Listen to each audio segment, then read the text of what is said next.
Hey, what's up, friends? Grant Baldwin here. Today, joined by my buddy Ryan Giffen. Ryan is one of the agents over at Premier Speakers Bureau here in the outskirts of Nashville, Tennessee. And so I wanted to have Ryan come on here. He is someone who's been in the agent game for many, many years. We've had him on the podcast a couple times before, but wanted to talk about kind of what he's seeing on the front lines. He's someone who's dealing with and working with speakers and event planners literally day in and day out. And so excited to have some perspective from him on what's happening in the speaking industry through his eyes. So Ryan, thanks for joining us, man. How you doing today? Hey man, I'm alive. I'm alive and well. We're doing great. Hanging in there. Fine. Everything's fine. Everything's good. No, man, we're doing great. Thanks. Hey, Grant, thank you for all the hard work that you're doing out there. I know you're kind of trying to be a light to so many people that are kind of in that weird place, and you're doing a great job.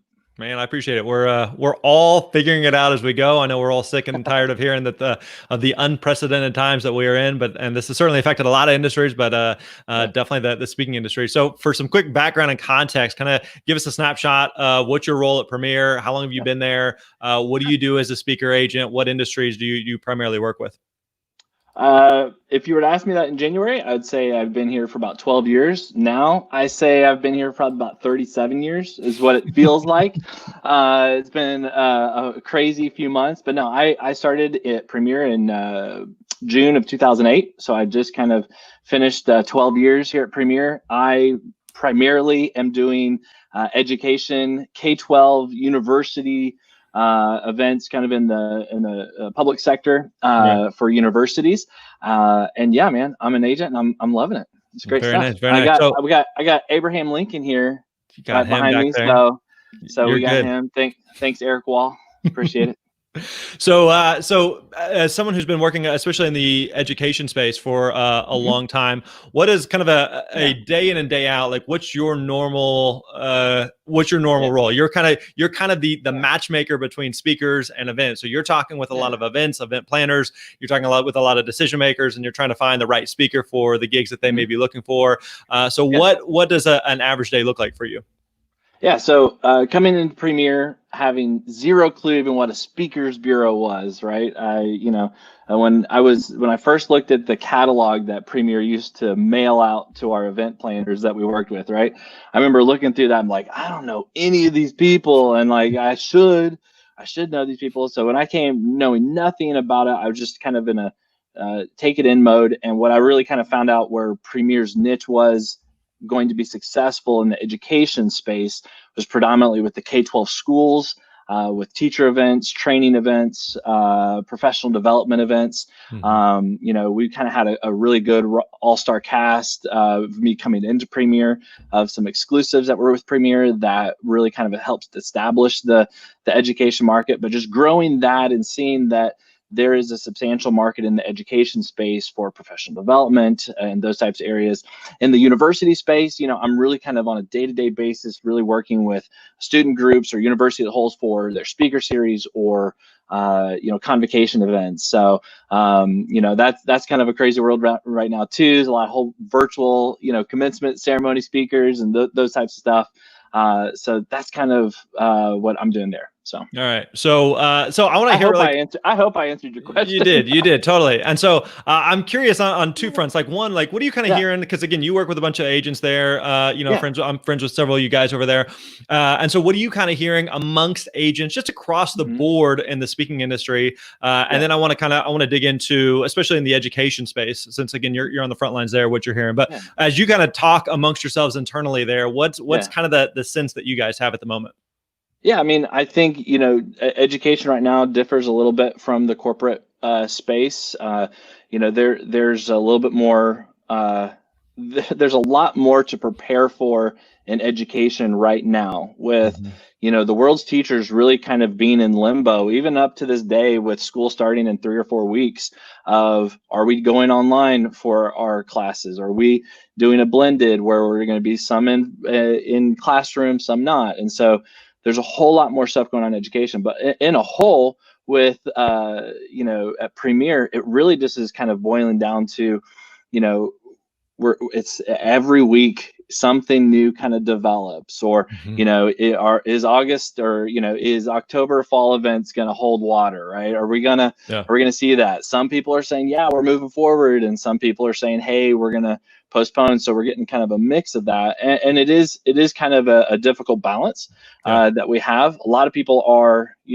kind of eager to make book events and make decisions, but with all the unknowns in front of them, we are seeing a little bit less frequency of those types of bookings that we'd be seeing at this time of the year. Yeah. So it's we're in a situation where we're having to just respond to the market, and the market's responding in various different ways with different groups. And like everybody says, and I was just talking to a client today, and I was just saying, I hate to beat this drum, but this is a geographical issue that we're dealing with. I'll talk Mhm. to one group in California, and they're like, by the way, the world ends tomorrow, and everything's done.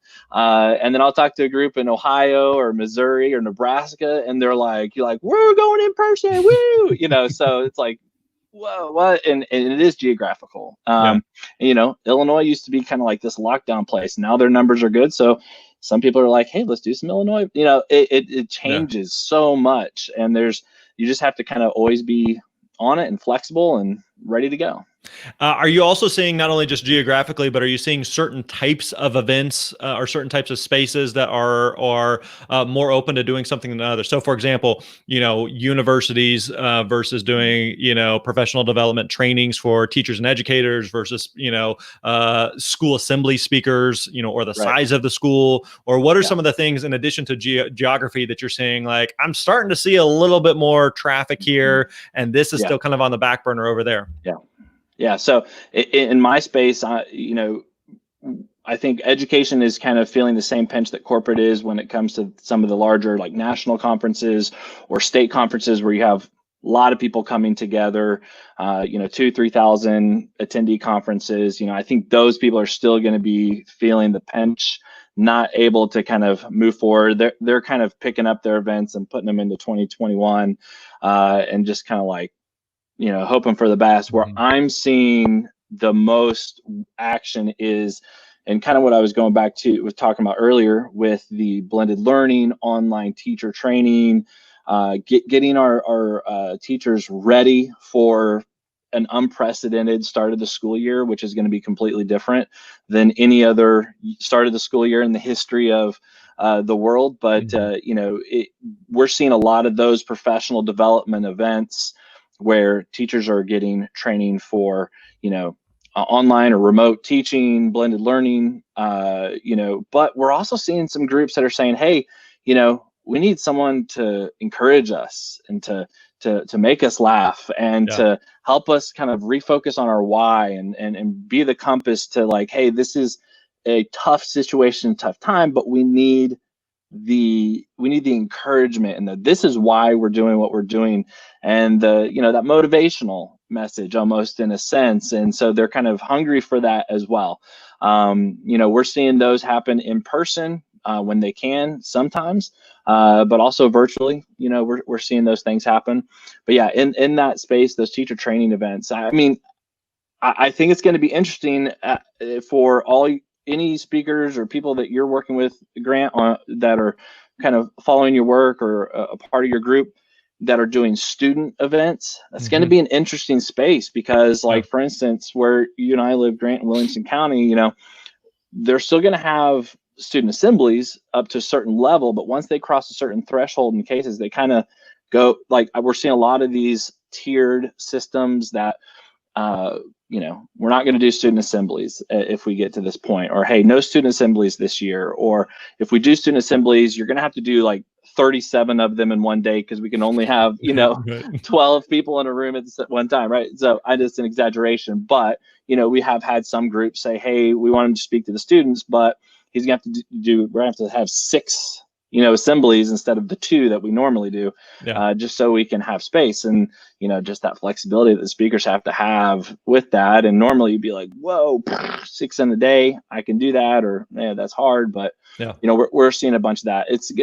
That piece of the business, of the speaking business, speaking to students, we're gonna slowly see what that's gonna look like as schools get back into school, get back into the classrooms, see what the case numbers do, and then at that point it will, we'll just kind of have to respond to it as it goes. So how long do you think it'll be before, some of the larger conferences or events or even assemblies come back? I mean, if we're talking, several hundred people or even in some cases several thousand people, you got anything in your crystal ball that would tell us, is that going to happen this year? It doesn't seem likely, but even into, are we talking a year from now or even a couple years from now? Any sense of what that could look like?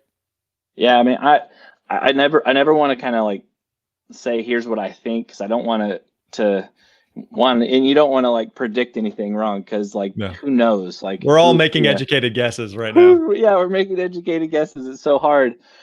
I really think school districts are going to have a hard time putting all the students, maybe like high school, all high school students. So those traditional, bleachers are filled with students, or an auditorium of 1,500 students just crammed in there with teachers standing in the back, right? Those types of assemblies. I think we're gonna have a hard time doing those. We are going to see more of the, hey, we're going to do 4 or 5 in one day. It's going to take a lot more work, but I think it will get to a point where if we can sustain low numbers and reopenings are not causing spikes, I think that's going to be your determination. People will do more bigger events, but honestly, like that, this is the wishful thinking part. Like, until a vaccine comes, these larger conferences where 2,000-3,000 people coming from around the country or world are together, those are going to be tough to do. I think they can be done. We've had live events already play with 200 folks, and they had medical checks and masks and social distancing, and they were separated. They're nervous, and there's a lot of tension, you could tell, of the unknown, but I think they're doable. It's just going to take that right situation for it to happen, and I think that right situation sometimes does happen more at that local level than at the national or state level. Yeah, that makes sense. What's your take on virtual right now? There's obviously a bunch of things that are happening virtually. I know especially early on, my sense was that a lot of speakers were a little apprehensive about doing more virtual. A lot of event planners are a little apprehensive on doing more virtual. And now, here we are in the middle of the summer and several months into this, and there's not a lot of other viable options at the moment, and it's certainly different. It's like, we can't say like, oh, it's the same. It's not the same. But at the same time, we don't have a ton of other great options at the moment. So what are you seeing as far as, are more and more live events that were supposed to happen switching to virtual? Are new virtual events popping up? What are you seeing in the category of virtual? Yeah, so man, if I could chart what I would talk to people about on the phone about my perspective of virtual, if I could chart that from mid-March to now, like it's gone like all over the place, and zipped around, and and again, because this problem affects everybody, there's not one solution. There's like 10 or 15. Like, honestly, the thing that's best for virtual is when teachers, and again, I know this is a very small group and a very even more limited group because of the number of people that are specialized in this area, but online teaching and virtual training for teachers to be able to prepare them to be virtual instructors should be done online, should be done virtually, right? In that space that you're training them to be an instructor or a teacher in. So that space makes complete sense in doing that. We are just in general, I'm seeing virtual events. We're booking new virtual events, people saying, hey, whether it was, we had this event, but we're going to do it virtually. We've had situations where, they've had one of our speakers booked for the event. They've converted that to virtual. And so all the situations are all over the place, but virtual is not, okay, so here's an example that I give to people, and you guys can use this. Virtual is not easier, period. It's convenient, but it's not easier. Preparing virtual content, customizing it, making sure everything is, because you're not just in a room full of people with your PowerPoint. You got the people's PowerPoint's like 5 inches from their face. They're extreme, like those little like small edits that you like would stay up all night the night before Right. making, and eventually be like, well, no one's ever gonna notice. Like in virtual, dude, they're gonna notice. Like they're gonna see it. Their focus is, is really strong in virtual, and so prep for virtual is not easier. And the example that we kind of talk to and we joke about with a lot of the education groups that we work with and education speakers is like, you ask every teacher in America, is teaching virtually easier or teaching in the classroom easier? And they Right. would say in the classroom, like Yeah. 100%. So, granted, yeah, you can't teach with gym shorts on or, sweatpants on. So there's conveniences to it. Yeah. You don't have to travel to the event. There's conveniences. You don't have to, you know, fly across the country and, shake people's hands and get up early and stay in a hotel. Sure, those are all conveniences, but it's not easier. And so it is this really difficult question of, the industry standard for virtual is like half fee of what your normal, keynote fee was. And I think that's just the normal of what people think as, the value that they're going to get from it. But Right. what I've seen is that people can bring solid value and content in virtual. I honestly, like, part of me, and I know this is not like, maybe if this all stuff keeps up for, a long time and people kind of make that shift to understanding virtual as being as important or necessary as in person, Right. then it could. But honestly, like the value that the speaker brings, if their content's good, I mean, I kind of think you could charge the same. But what I've done in those situations and what your speakers can do as a model is that I really like to tier out my virtual, right? So I might be getting too technical here, but I really like to tier out my virtual. So sure, a 20 to 30 minute virtual presentation, or what we would call a keynote, maybe not even call it that. Sure, like that can be at a low budget range, fee range, that you can ask for half of your fee for. But really what they're needing is added value and content, right? Extra time. And so I always work in, hey, here's a 30-minute option, a 60-minute option. Here's a 60-minute keynote with a virtual breakout or a virtual office hours. We're getting a lot of those, and those are very standard in virtual trainings, where you do your training or your speaking, and then you just are in essentially it's recreating the after the speech or after the event at the book signing table or at Right. the stage, where people come up to you and ask you questions, personal questions. Hey, here's something. What do you think about this? That recreates that space, offering that. Now, granted, it does take you more time to offer those, but I think you can scale your fee up on what you bring as far as value and time that can get you closer to your standard fee. So you're not just saying, well, my business model doesn't work when I'm at 50% of pricing. Well, you need to readjust your pricing whenever the market changes. So, your value of doing a 60-minute live keynote is probably going to be the same as a 30-minute virtual keynote. And then you move it up from there. And Yeah. that's just something that I've been kind of toying with. Yeah, and you kind of touched on it there, but I've heard different schools of thought from various speakers and those in the industry, and some speakers who are going, "Hey, the value's the same in terms of the content of what I'm bringing to the Yep. table, whether I'm in person or whether it's online," and others Right. who are saying like, it's not the same experience, and so there's no way you can charge the same. There's also one of the things I've seen, I think you may have seen this as well, is the higher level production value that a speaker is bringing to the table in terms of their lightings, perhaps multiple cameras, their microphone setup, like a Vin Zhang, a Clint Pulver, like some guys who have like some Mm-hmm. really legit Yep. setups, are Yep. charging really solid, fees around, if not Mm-hmm. on the same par as what their, in-person fees would be. So any other just kind of like big picture thoughts that you're thinking that you have noticed or observations that you've made as far as speakers who are thinking about as they are quoting prices for virtual? Because it is, I did an interview the other day with John Acuff, and I know one of your guys' clients, and you guys do a lot of work with Yeah, him. I'm not familiar with John. He's No. up and coming. He'll be okay. He might be able to make something of himself. Yeah. But it's kind of like, it's just kind of the wild, wild west right now. Like everyone's kind of like, Right.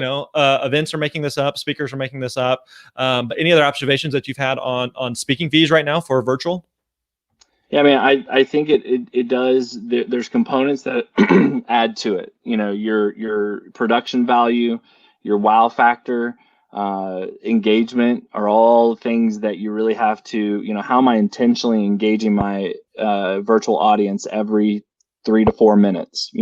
Normally when you get on stage, you can speak, you engage your audience when you start with questions and more light stuff, and then your really important stuff. And then you can kind of get into your content, and you can find yourself on stage speaking for 10-15 minutes without ever asking the audience to think of something or to discuss something or anything like that. Completely different with virtual. So your engagement, has to be at top level, and being creative with that, using virtual tools to do that, polls, uniquely using your comment section or Q&A section to kind of create a conversation that's going on, because you are able to kind of ask them to break focus a little bit in a virtual setting than you would in an in-person setting, and engaging with that kind of content. But production value, yeah, I mean, if you've got Clint Pulver, Vijay, all these guys that you mentioned, they already had wonderful production value to their keynote, and they just translated what they did to virtual. And so what you have to kind of do is, one, I need to stay to my brand. Like, I can't have fire flames coming up behind me, and you can't like manipulate your production value. It's got to match your brand. But honestly, like, you can have, and Clint and Vin do it well, and they bring great content. However, if you try to do high production, high engagement, and your content is flat, and it's not everything you got, then it's not going to help you. So, like, to me, I conclude to content, like we've always said, just as if Dave Ramsey, cash is king for speaker world, like, content is king. Like, if you don't have applicable content that challenge people to think, that make them say, I never thought of it that way, or I'm going to try that differently. If you don't have that content ready to go, you're not going to be successful. I don't care if you have, tigers jumping behind you, like, it just won't work at all. So that's huge crucial thing to remember. But yeah, another one of our speakers put out a really cool, and you may have seen it and you may know who I'm talking about, but he basically kind of categorized, hey, here's the production level of options that I have. Just as, like, option 1 is pretty much like on your iPhone. That's like the level of speaking that you're going to get. Then we have well lit, and then, like, all the way, he's got like 5 stages of well produced. All the highest is very well produced, standing up, delivering it like a keynote with maybe some props or something that he's able to work within his content.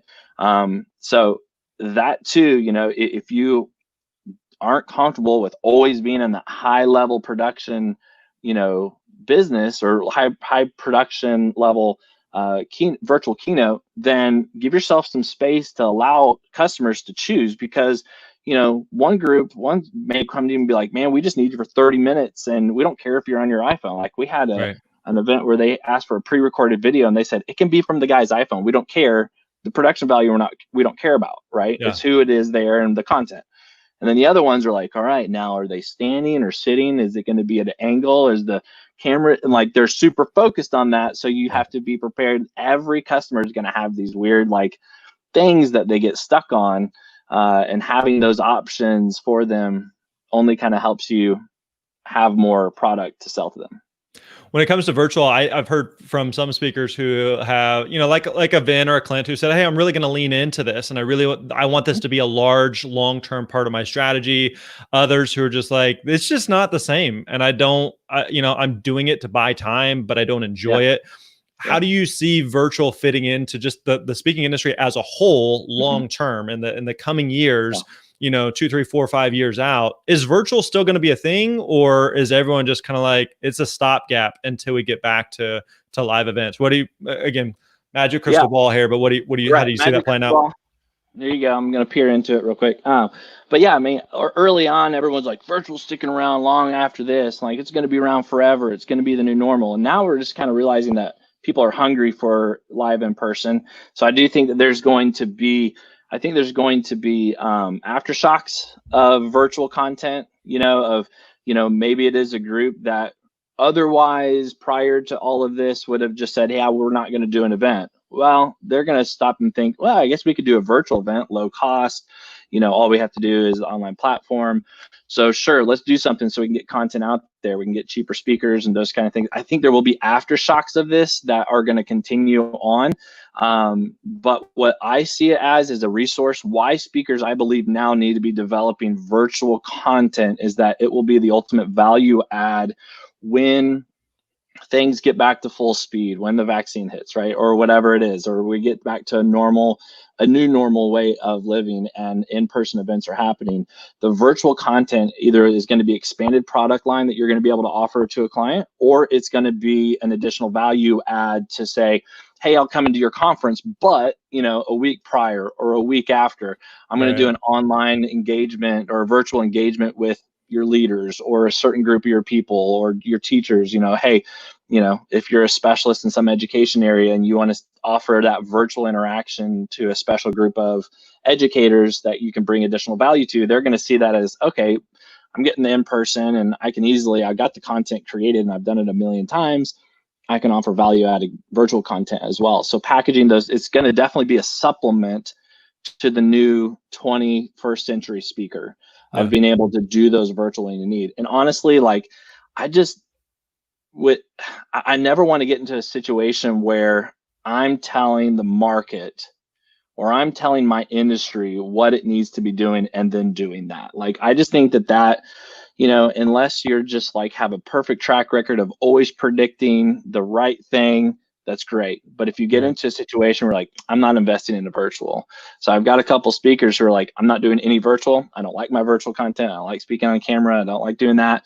And I'm just going to play it out. I know I'm losing money, but that's my choice. So that's their choice. That's great. But if you want to play in that long run game, be applicable past 2021, then you need to have that virtual content and you need to develop that new skill set. I mean, it's like the 2005 people saying, I'm not going to get a smartphone. That's ridiculous. My flip phone's great, So it's been, you have to just really hear the market, and the market is just saying that now virtual is the only thing that most people are doing.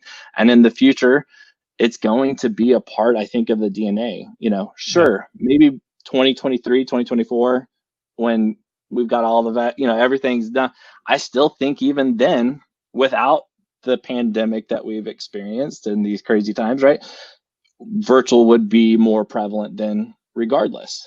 So I think we do need to be prepared. Yeah, I totally agree. I keep beating the drum that, virtual is never going to replace in person, but people have seen it as a viable option. And like you said, there's a lot of upside to it. You think about all the logistics and details that goes into planning an event for 50 people, 100 people, let alone thousands of people, and the number of months that go into prepping for that, all that has to happen in order to get that many people in one place at one time together versus like, we could plan a virtual event next week and it involves creating and sending out a link, so it is simpler in some ways, it's harder in other ways, but for speakers just in general, it doesn't have to be an either or decision. You can do both and you can pivot accordingly based on what the market is looking for at that time. So to kind of put a bow on things here, again, we've got a lot of speakers who are who especially over the past few months have felt a mix of optimism and hope. All right, we're going to be good. I got this. And then there's days you're just like, all right, well, like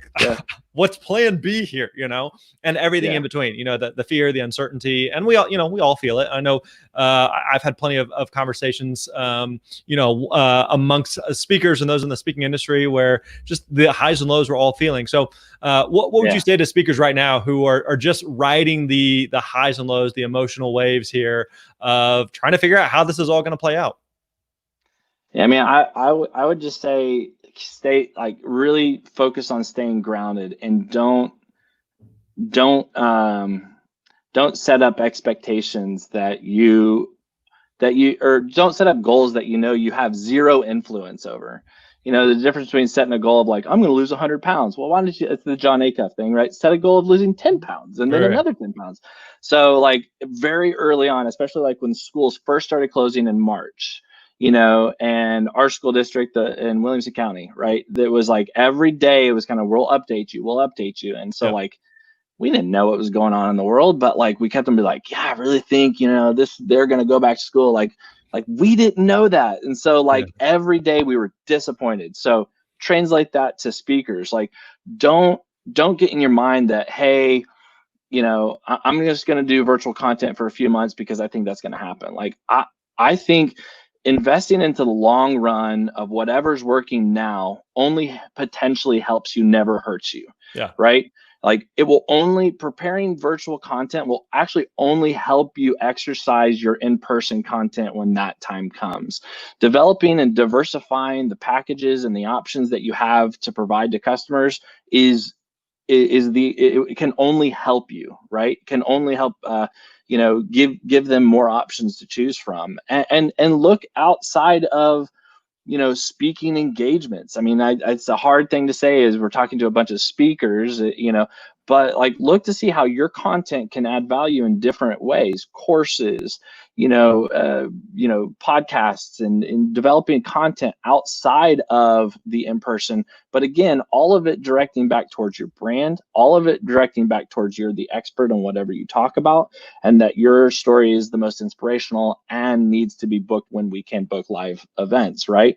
So I think as long as you're focusing on those things in the next 6 to 5, 6, 10 months, 12 months, who knows how long, right? Right. But as long as you're focusing on those things, you're still honing your craft, you're still building your brand, you're developing new content, and you're engaging your audience. And like, that's just the recipe for being a successful speaker. It's just, we can't get on stage right now, so you got to do it the other ways. And I just say, don't stick your head in the sand. Don't say, well, I'm only going to do this, and then I'm gonna, that's all I'm gonna put the time and energy to. So put the hustle in and make it happen. But hey, you did unintentionally mention the successful speaker, 5 steps for booking gigs, getting paid, building your platform. Go pick up that book at bookstores near you, or bookstores are probably closed. So go to Amazon, order your copy. So Ryan, thanks for the time, man. We appreciate it. If people want to find out more about you, what you're up to, where can we go? Dude, thanks for having me on, bro. Where do we need to go? Are you where do people need to go to find you? Last time I did your podcast, I told people to email me, and you were like, don't say that. Yeah, we should probably not do that. Scratch that. But we probably scratch it again. But anyways, no, go to premierspeakers.com. Check us out. I'm on Facebook, Instagram.